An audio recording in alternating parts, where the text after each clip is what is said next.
One day, in a small town, a local philosophy professor made a special visit to a primary school. On the day of his visit, he arrived in a classroom with a large empty glass jar tucked under his arm. This caught the kid's attention instantly.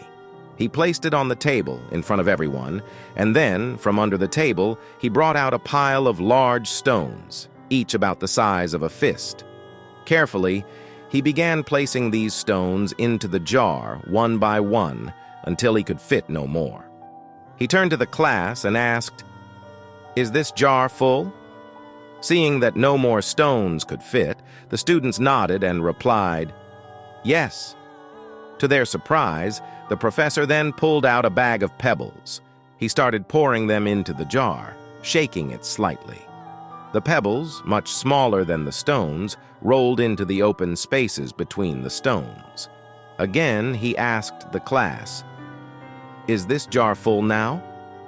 Some of the students started to understand his point and hesitated, but many agreed. Again, "Yes, now it's full." The professor then produced a bag of sand and started pouring it into the jar. The tiny grains filled all the remaining interstitial spaces between the stones and pebbles. For the third time, he asked, "Is the jar full now?" The students, catching on, responded, "Probably not." Lastly, the professor pulled out a jug of water and poured it into the jar, saturating the sand. Only then did he agree that the jar was indeed full. He looked at his students and explained, "I want you to realize that this jar signifies your life.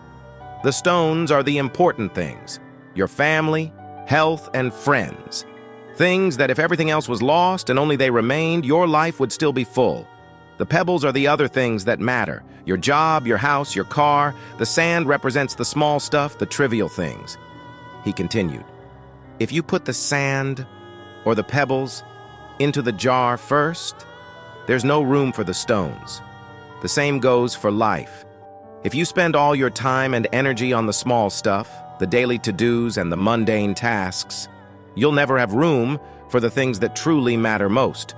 The stones are those things critical to your true essence and happiness. They represent spending quality time with your loved ones, caring for your health, and pursuing your dreams. If you don't prioritize these, you may find at the end that you've left out the most important parts of your life." He then concluded powerfully, "Make sure you put the stones in first. They are your foundation, your main pillars. They are your family, your health, your dreams. Don't let the pebbles or the sand, the secondary tasks, the routine, the trivialities, take precedence over them. At the end of your journey, it is the stones that will weigh the most in your jar of life, defining its value and meaning. Let your life be driven by the things that enrich your spirit, that fulfill your soul, and that matter the most. The rest is just pebbles and sand." As the professor concluded his speech, a thoughtful student raised her hand and asked, "But professor, what about the water? Where does that fit into our lives?" The professor smiled at her insightful question and responded, "Oh, the water? The water signifies that no matter how full your life may seem, there's always room for God.